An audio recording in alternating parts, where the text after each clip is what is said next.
ভাইয়া আমার সাথে কিন্তু অন্যায় হচ্ছে। হ্যাঁ, হোয়াটসঅ্যাপ গাইস, কি অবস্থা সবার? সবাই নিশ্চয় অনেক বেশি ভালো আছো, সুস্থ আছো। আমরাও ভালো আছি, সুস্থ আছি। কন্টেন্ট ক্রিয়েশন, যেটা নাকি বাংলাদেশের প্রেক্ষাপটে এখন ঘরে ঘরে কন্টেন্ট ক্রিয়েটর, এরই মধ্যে বাংলাদেশে বর্তমান সময়ের প্রেক্ষাপটে কিন্তু কাফি অনেক বেশি ভাইরাল হয়ে গেছে। কাফি কিন্তু গত 2-3 বছর যাবৎ শুনতেছি যে সে কিন্তু বইটই বানাইতেছে, বইটই বের করতেছে। বেসিক্যালি ও বরিশালের ভাষায় কন্টেন্ট বানায়, এগুলো আমরা টুকটাক সবাই দেখছি, সবাই দেখি। কয়েল আর হচ্ছে কুত্তা নিয়ে তারপরে কন্টেন্ট বানায়। সো কন্টেন্ট গুলা মোটামুটি ভালোই ছিল, খেলা নিয়ে বানাইছে, বিভিন্ন ইস্যু নিয়ে বানাইছে, সেটা আমরা টুকটাক সবাই দেখছি। সো মাঝখানে কি হয়েছে, শামীম শামীম সাহেব, শামীম ভাই, সে কিন্তু আর হচ্ছে কাফি ভাই, দুইজনে মিলে দুই টাইপের কন্টেন্ট বানাইছে। একজন আরেকজনের কাদা ছোড়াছড়ি করছে। ওই যে একটা কথা আছে না, কাকের মাংস কাকে খায়, কন্টেন্ট ক্রিয়েটরের মাংস কন্টেন্ট ক্রিয়েটর খায়। তো হোয়াট এভার ইট ইজ, তাদের কন্ট্রোভার্সির মধ্যে যাব না, কি নিয়ে কি এই ক্যাচাল হয়েছে সেগুলোও যাব না। কিন্তু এখন যেটা ঘটছে, সকালবেলা তো আমি দেখা আমার চোখ কপালে উঠে গেছে, কপালে উঠে নাই, পরে কপাল থেকে নিচেই নামাইছি। কাহিনী যেটা হয়েছে, আমি সকালবেলা একটা নিউজ দেখলাম। আমি প্রতিদিনই খুবই মনে করেন যে বৃদ্ধ মানুষের মতো নিউজ টিউজ পড়ি, একটু টুকটাক দেখি। তো ওইখানে যেটা দেখলাম, যেটা হইতেছে, কন্টেন্ট ক্রিয়েটর কাফির বাড়ির মধ্যে আগুন লেগে গেছে। এখন কে বা কারা বা কিভাবে আগুন লাগছে সেটা আমি জানি না, তবে আমি একটা জিনিস দেখা অবাক হয়ে গেলাম।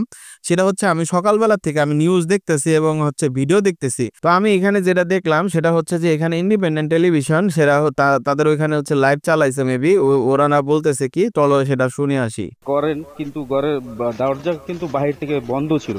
এরপর তিনি পিছনের দরজা ভেঙে বের হন। এরপর একে একে তার বড় ছেলে, পুতের বউ সহ সবাইকে নিয়ে বের হতে সমর্থ হন।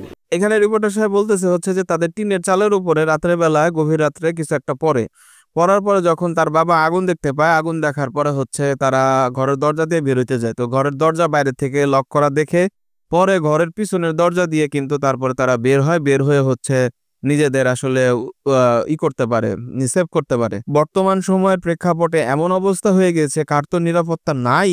সো আমাদের নিরাপত্তা, আমাদের নিজেদের নিরাপত্তা নিজেদের নিশ্চিত করতে হবে। সো আমরা যদি তার একটু ফেসবুক পেজে যাই, ফেসবুক পেজে গিয়ে দেখতে পাবো হচ্ছে তার হচ্ছে 1.9 মিলিয়ন ফলোয়ার্স আছে এবং 2টা ফলোয়িং আছে।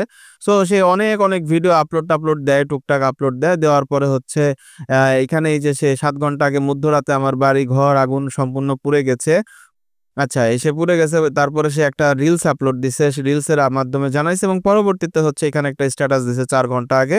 আজ সকাল 11টায় আমার পোড়া বাড়িতে কলাপাড়া থানায় পটুয়াখালী জেলায় সাংবাদিক ভাইদের থাকার আহ্বান করছি। সে হয়তো একটা টুকটাক সংবাদ সম্মেলন করবে। এবং সব কথার মেন কথা হচ্ছে যে মানুষের বর্তমান যে সিচুয়েশন, সেই সিচুয়েশন অনুযায়ী কারো আসলে কোনো নিরাপত্তা আমি ব্যক্তিগতভাবে দেখছি না। এখন এটা আমি কাউকে দোষারোপও করছি না। সো আসলে এখন কিছু বলতে হলে, কিছু করতে হলে খুব সাবধানতাবশত করতে হবে। কেউ যদি সোশ্যাল মিডিয়াতে কেউ কাউকে এরকম টুকটাক বা খোঁচা মারে বা যেটাই হোক না কেন, সেটা কিন্তু সোশ্যাল মিডিয়ার মাধ্যমে সমাধান করা উচিত। কাউকে আসলে ব্যক্তিগতভাবে আক্রমণ না করাটাই সব থেকে শ্রেয়। সো কন্টেন্ট ক্রিয়েটর কাফি ভাই পরবর্তীতে কি আপডেট হয় বা কি সংবাদ সম্মেলন হয় সেটা আমরা পরবর্তীতে দেখব। সো আসলে তার এই ধরনের দুর্ঘটনার জন্য আসলে খুবই খারাপ লাগছে। আর দেখা হবে নতুন কোনো ভিডিওতে। আল্লাহ হাফেজ।